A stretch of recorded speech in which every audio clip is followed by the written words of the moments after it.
تو اس آیت میں بھی یہی معنی مراد ہے کہ انہوں نے گمان کر لیا ہم ان پر تنگی نہیں کریں گے، یعنی ان کا خیال یہ تھا کہ اگرچہ وہ اللہ تعالیٰ کی اجازت کے بغیر نکل کھڑے ہوئے ہیں پھر بھی اللہ ان پر تنگی نہیں کریں گے، کیونکہ وہ اللہ کے ایک معزز نبی اور رسول ہیں، اور ان کی قوم کے لوگ اللہ کی گرفت اور اس کے عذاب کے مستحق ہیں۔ انہی پر اللہ کا عذاب نازل ہونے والا ہے۔ اس عذاب کی خبر انہیں پہلے ہی سنا دی گئی ہے اور مہلت دے دی گئی ہے، مگر وہ خود اگرچہ اللہ کی اجازت کے بغیر ہی چلے آئے ہیں پھر بھی انہیں سرزنش نہیں کی جائے گی اور وہ کسی گرفت میں نہیں آئیں گے۔ اللہ تعالیٰ ان کے لیے کوئی تنگی نہیں فرمائیں گے۔ اللہ تعالیٰ سورۃ الانبیاء آیت 87 میں فرماتے ہیں، فَظَنَّ أَن لَّن نَّقْدِرَ عَلَيْهِ، اس نے خیال کیا کہ ہم اسے پکڑ نہیں سکیں گے۔ مطلب یہ کہ ہم انہیں کوئی سزا نہیں کریں گے اور ان پر کسی طرح کی تنگی نہیں کریں گے، اور وہ سمندر کی طرف چل دیے۔ انہی دنوں میں عذاب الہی کی کچھ علامات نینوا بستی پر ظاہر ہونا شروع ہو گئیں۔ ایک بہت بڑا سیاہ بادل ان کی طرف بڑھنے لگا۔ اس بادل میں آگ کے شعلے دکھائی دینے لگے۔ ان لوگوں نے یہ بادل ان متعین دنوں میں سے پہلے ہی دن دیکھ لیا۔ اس کو دیکھتے ہی وہ سمجھ گئے کہ جس طرح سیدنا یونس علیہ السلام نے انہیں آگاہ کیا تھا یہ عذاب ان پر نازل ہو کر رہے گا، اور جو عذاب سیدنا لوط علیہ السلام کی قوم پر آیا تھا وہ اس کے بارے میں بھی اچھی طرح جانتے تھے۔ وہ بستی ان کی بستی کے قریب ہی تھی، اس لیے وہ ڈر گئے۔ ان کے سردار جمع ہوئے اور کہنے لگے، جیسے تم سے پہلے لوگوں پر عذاب اترا کرتے تھے تم پر بھی یہ نازل ہو کر رہے گا، جلدی کرو، سب جمع ہو جاؤ۔ چنانچہ انہوں نے اس بات پر اتفاق کر لیا کہ سیدنا یونس علیہ السلام نے بالکل سچ فرمایا تھا۔ اللہ کی قسم، یہ بالکل وہی عذاب ہے، تم اللہ کے عذاب سے نجات نہیں پا سکو گے۔ اس سے بچنے کی ایک ہی صورت ہے کہ تم ایمان لے آؤ اور توبہ کر لو۔ اس طرح وہ سب کے سب ایمان لے آئے، لیکن سیدنا یونس علیہ السلام وہاں موجود نہیں تھے۔ ان کی عدم موجودگی میں یہ سب کے سب یعنی 1,20,000 افراد ایمان لے آئے۔ انہوں نے پیوند لگے کپڑے پہنے اور اللہ کے حضور عاجزی، انکساری اور آہوزاری شروع کر دی، رونے لگے، اللہ سے بخشش مانگنے لگے، پھر اسی حالت زار میں باہر کھلے میدان کی طرف نکل آئے۔ ان کے سرداروں نے سب کو الگ الگ کر دیا، یہاں تک کہ ماں اور بیٹے کو بھی جدا کر دیا۔ سب اپنی اپنی جگہ پر یعنی ماں اپنی جگہ پر اور بیٹا اپنی جگہ پر آہوزاری کرنے لگے تاکہ ان پر اللہ تعالیٰ کی رحمت نازل ہو جائے۔ یہ عذاب 3 دن تک ان کے سروں پر منڈلاتا رہا، اور یہ بھی مسلسل آہوزاری کرتے رہے، اپنی عاجزی ظاہر کرتے رہے، معافیاں مانگتے رہے۔ آخر کار اللہ تعالیٰ نے ان پر رحم و کرم فرما دیا اور عذاب کو ان سے پھیر دیا۔ اللہ تعالیٰ سورہ یونس آیت 98 میں فرماتے ہیں، فلولا كانت قرية آمنت فنفعها إيمانها إلا قوم يونس، چنانچہ کوئی بستی ایمان نہ لائی کہ ایمان لانا اس کے لیے فائدہ مند ہوتا سوائے یونس کی قوم کے۔ مطلب یہ کہ سابقہ امتوں میں سے کسی کے بارے میں یہ سننے میں نہیں آیا کہ پوری قوم ایمان لے آئی ہو۔ تمام بستیوں میں ایک بھی بستی ایسی نہیں تھی، بس ایک یونس علیہ السلام کی قوم ایمان لے آئی۔ اللہ تعالیٰ سورہ یونس آیت 98 میں فرماتے ہیں، لما آمنوا كشفنا عنهم عذاب الخزي في الحياة الدنيا ومتعناهم إلى حين۔ جب وہ ایمان لے آئے تو ہم نے رسوائی کے عذاب کو دنیاوی زندگی میں ان پر سے ٹال دیا اور ان کو ایک وقت تک کے لیے زندگی سے فائدہ اٹھانے کا موقع دیا۔ مطلب یہ کہ ہم نے انہیں دنیاوی زندگی کا لطف اٹھانے کا موقع دیا۔ اب اس قوم پر قیامت کے دن تک عذاب نہیں اترے گا۔ علامہ ابن کثیر رحمت اللہ علیہ فرماتے ہیں، اس آیت کریمہ کا مفہوم یہ ہے کہ کسی بستی کے تمام باشندے کسی نبی پر کبھی ایمان نہیں لائے، یا تو سب نے کفر کیا یا پھر اکثر نے کفر کیا۔ لیکن یونس علیہ السلام کی قوم واحد ایسی قوم ہے جو تمام کی تمام عذاب الہی کے آثار دیکھ کر ایمان لے آئی۔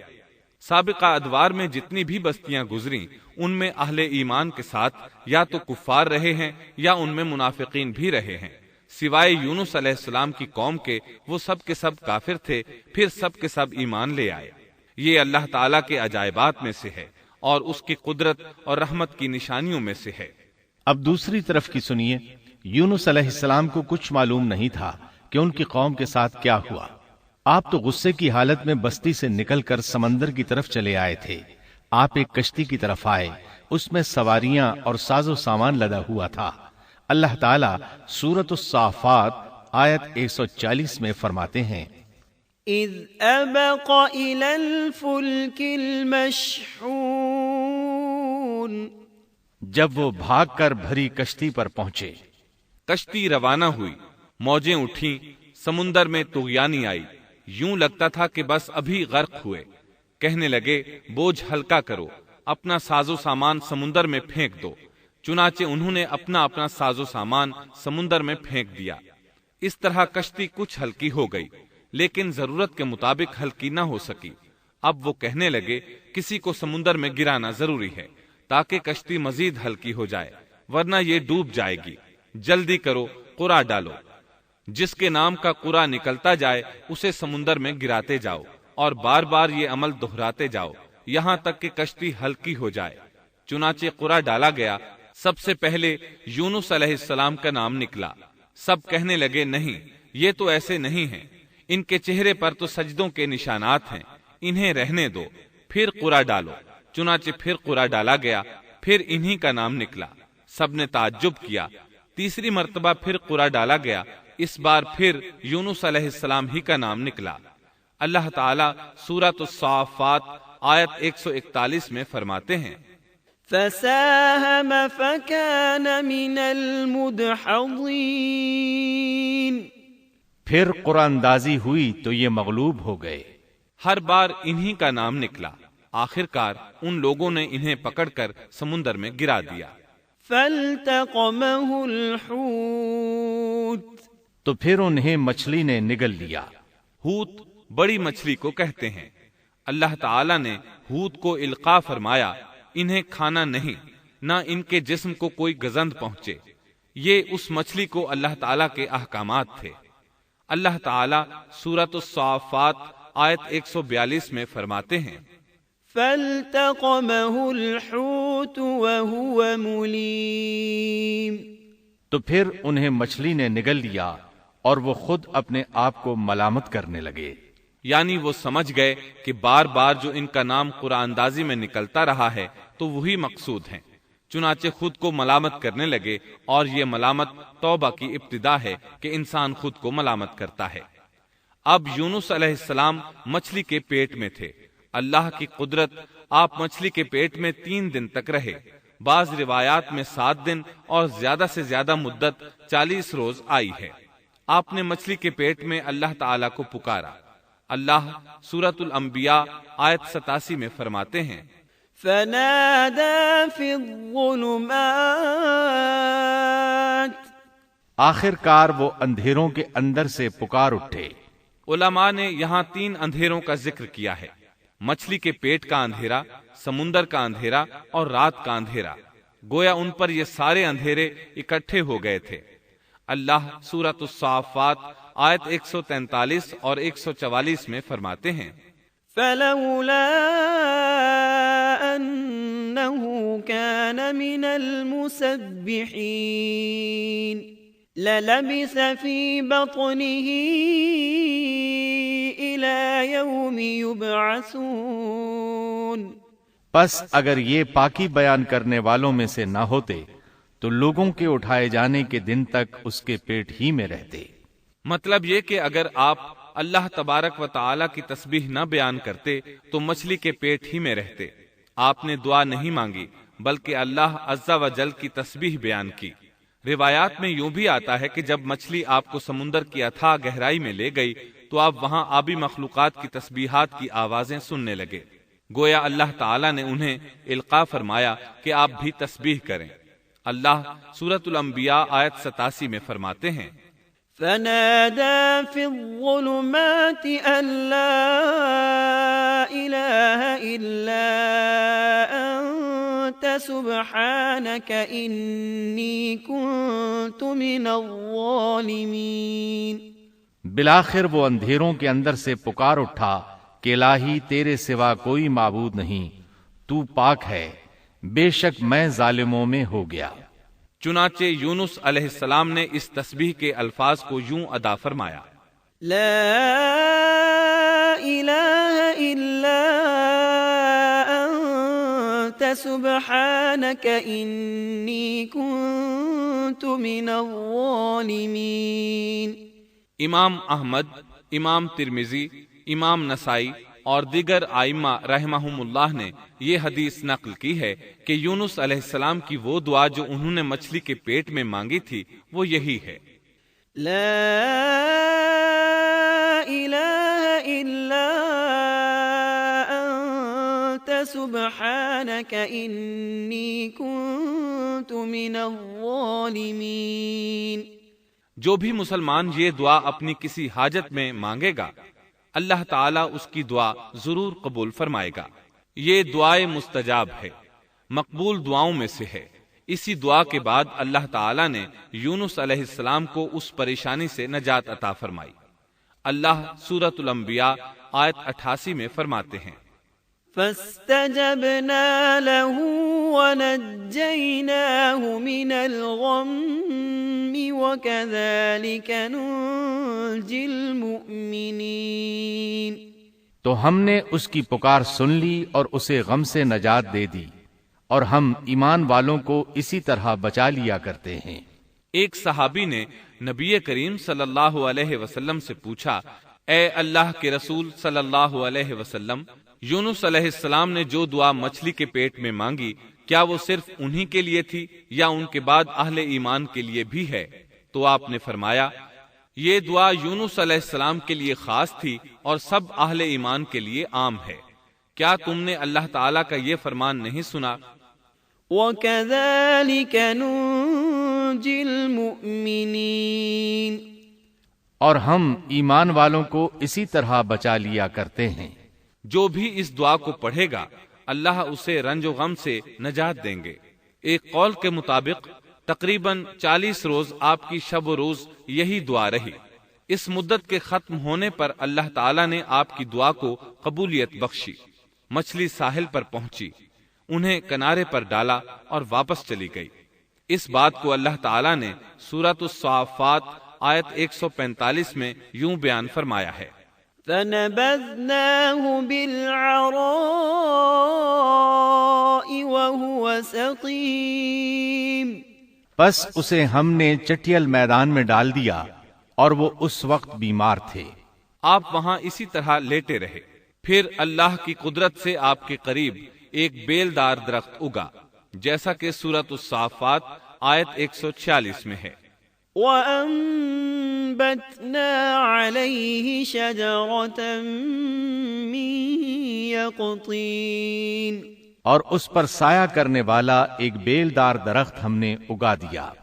اس کدو کے درخت کے متعلق مورخین کا کہنا ہے کہ اللہ تعالیٰ نے اس درخت کا انتخاب اس لیے فرمایا تھا کہ اس درخت کے پتے چوڑے ہوتے ہیں، ان کے سائے میں انہیں ڈھانپ دیا گیا تاکہ ہوا سے اذیت نہ پہنچے، اس لیے کہ ان کے جسم سے جلد اتر گئی تھی۔ پھر اس درخت سے خوشکن خوشبو بھی آتی تھی، اس خوشبو نے انہیں فرحت بخشی۔ پھر کدو کی خوشبو میں ایک خصوصیت یہ تھی کہ حشرات الارض کو دور رکھتی ہے۔ اللہ تعالیٰ نے انہی خصوصیات کی وجہ سے اس بیل دار درخت کا انتخاب فرمایا تھا تاکہ آپ ہر طرح کی تکلیف سے محفوظ رہیں۔ یہ ہے اللہ کی قدرت، سبحان اللہ۔ اسی طرح مفسرین یہ بھی کہتے ہیں کہ اللہ تعالیٰ نے ان کے پاس ایک پہاڑی بکری بھیج دی، وہ آپ کے قریب آتی اور آپ کے سر کے اوپر اپنی ٹانگیں پھیلائے کھڑی ہو جاتی۔ اس طرح اس کے تھن آپ کے منہ میں چلے آتے اور آپ ان سے خواہش کے مطابق دودھ پیتے۔ یہ تھا آپ کا کھانا اور پینا۔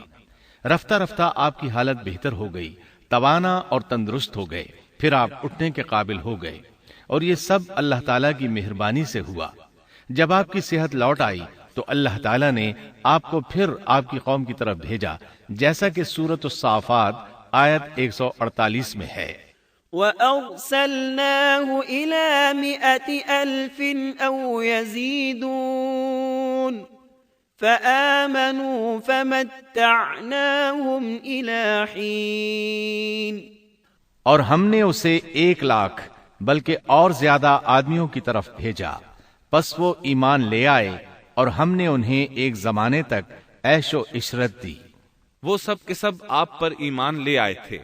اللہ تعالیٰ نے اس قصے کے ذریعے نبی کریم صلی اللہ علیہ وسلم کو اشارہ فرمایا ہے کہ دعوت دیتے ہوئے اکتانا نہیں۔ اللہ سورۃ القلم آیت 48 میں فرماتے ہیں، وَلَا تَكُن كَصَاحِبِ الْحُوتِ، اور مچھلی والے کی طرح نہ ہو جائیے۔ ان لوگوں کو دعوت حق دیتے رہیے۔ دیکھیے وہ سال ہر سال دعوت دیتے رہے لیکن اکتائے نہیں، ان سے مایوس نہیں ہوئے۔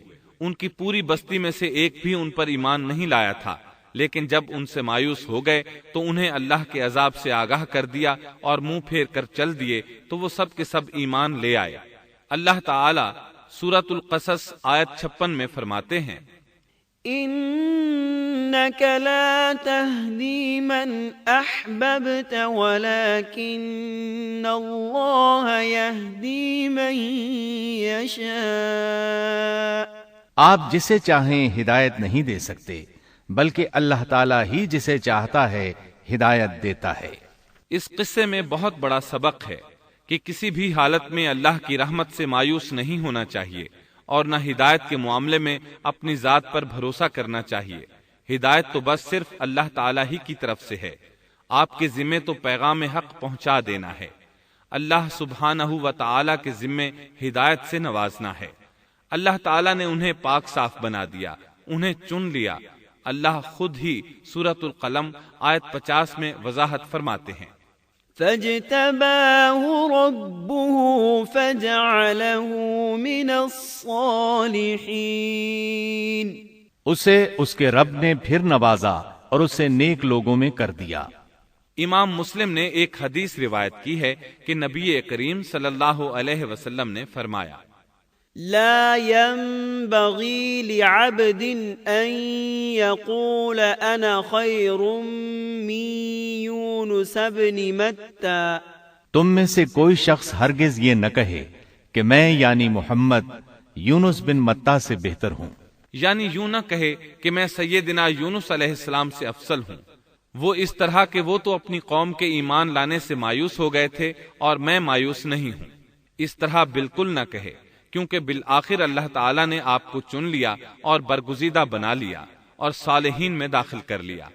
اس واقعے میں نبی کریم صلی اللہ علیہ وسلم کو جو ہدایت دی گئی ہے اس کا ذکر سورۃ القلم آیت 41 میں آتا ہے، فاصبر لحكم ربك ولا تكن كصاحب الحوت۔ پس تو اپنے رب کے حکم کا صبر سے انتظار کر اور مچھلی والے کی طرح نہ ہو جا۔ مطلب یہ کہ یونس علیہ السلام کی مانند نہ ہو جائیے جو اپنی قوم کے ایمان لانے سے مایوس ہو گئے تھے۔ یقیناً دین کی دعوت اور حق کے پرچار میں یہ بہت عظیم سبق ہے کہ دائی اللہ کو کبھی مایوس نہیں ہونا چاہیے۔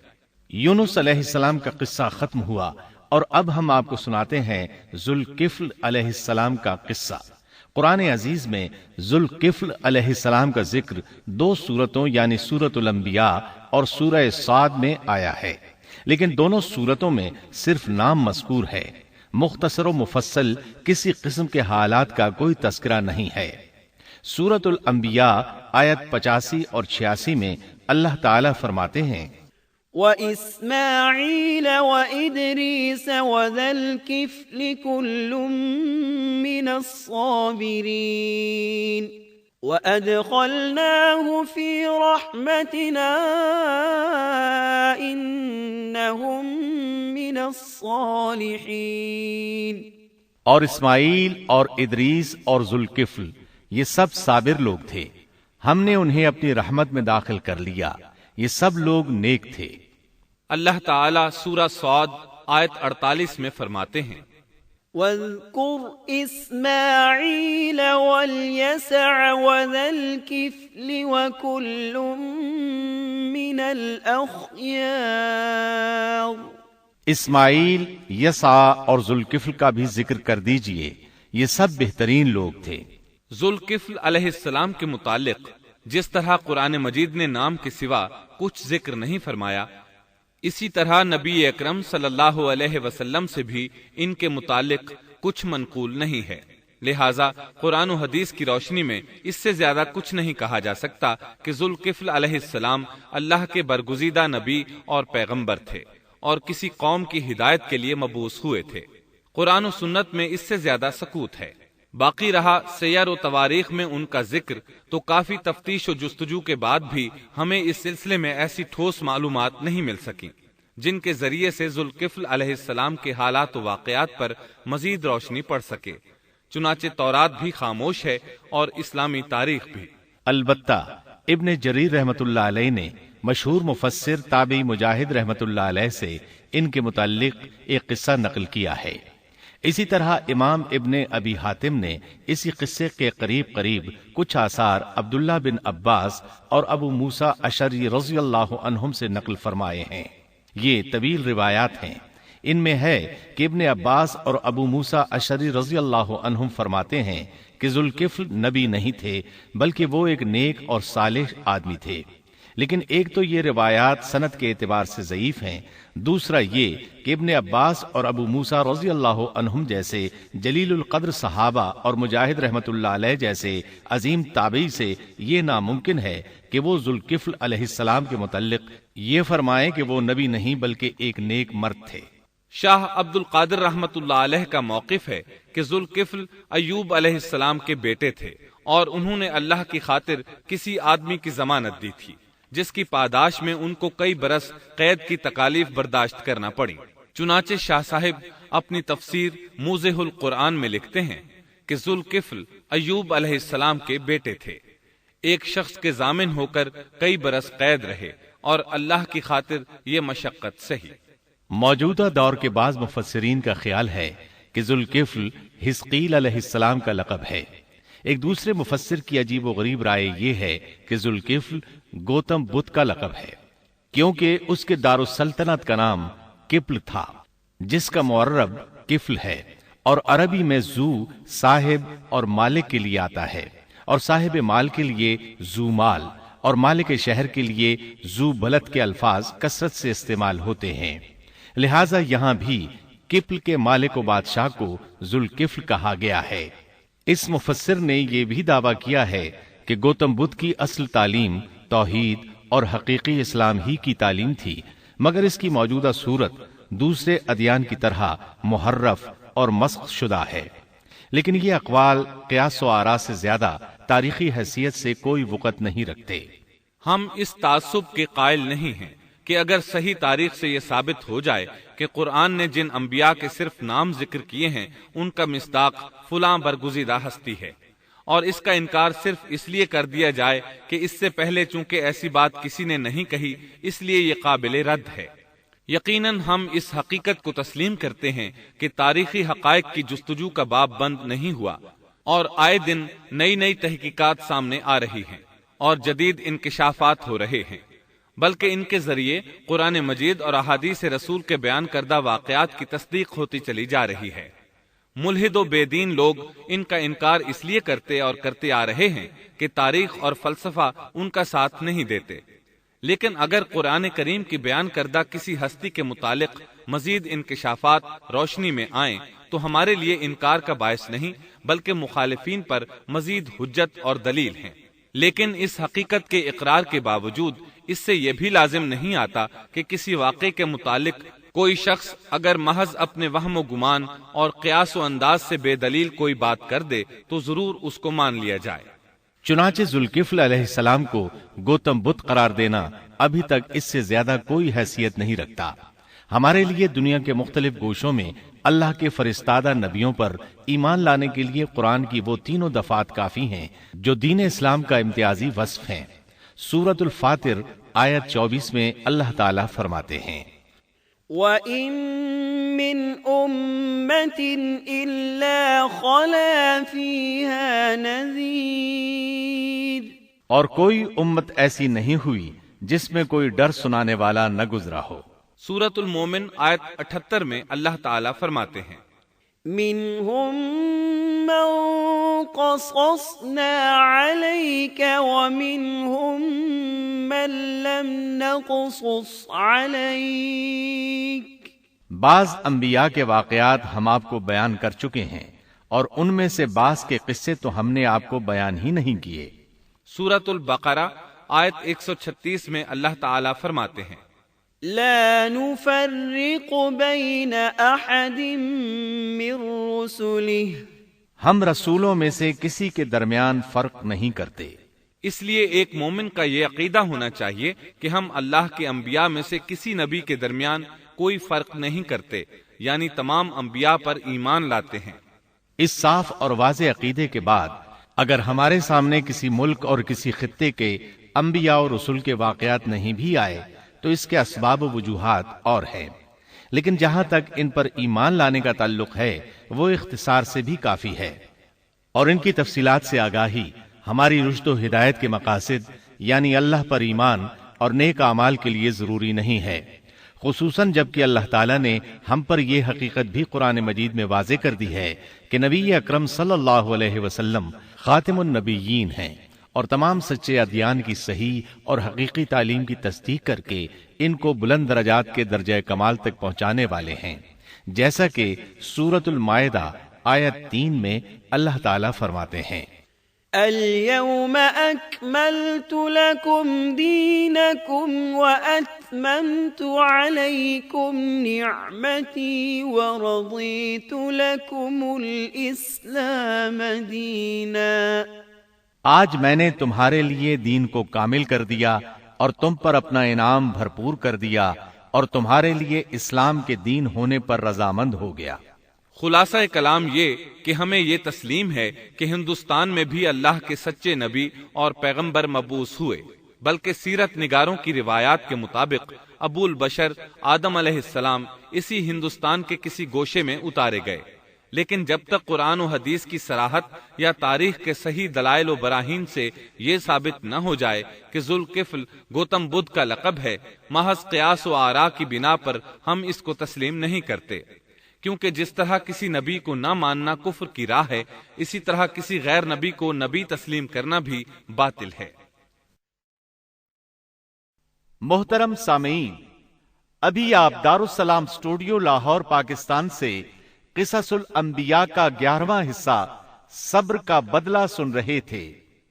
قصص الانبیاء کے 12ویں حصے کم تولنے والے میں آپ یہ سنیں گے سیدنا شعیب علیہ السلام کس بستی کی طرف مبعوث ہوئے، قوم شعیب کن کن جرائم کی مرتکب تھی، سیدنا شعیب علیہ السلام کی قوم کو دعوت اور قرآن میں آپ کا تذکرہ، معجزہ کسے کہتے ہیں، سیدنا شعیب علیہ السلام کو کون سے معجزات عطا ہوئے، دھوکہ دہی، ملاوٹ اور ڈاکہ زنی سے احتراز کا درس اور قوم کی آپ کو ملامت، قوم کی مسلسل ہٹ دھرمی پر سیدنا شعیب علیہ السلام کی اللہ تعالیٰ سے فیصلے کی دعا، ذلت آمیز عذاب سے قوم کا صفحہ ہستی سے مٹ جانا، سیدنا شعیب علیہ السلام کا اظہار افسوس، اصحاب قریہ کون تھے اور ان کی طرف کتنے رسول مبعوث ہوئے، قوم کا رسولوں سے مکالمہ اور حبیب نجار کی قوم کو نصیحت،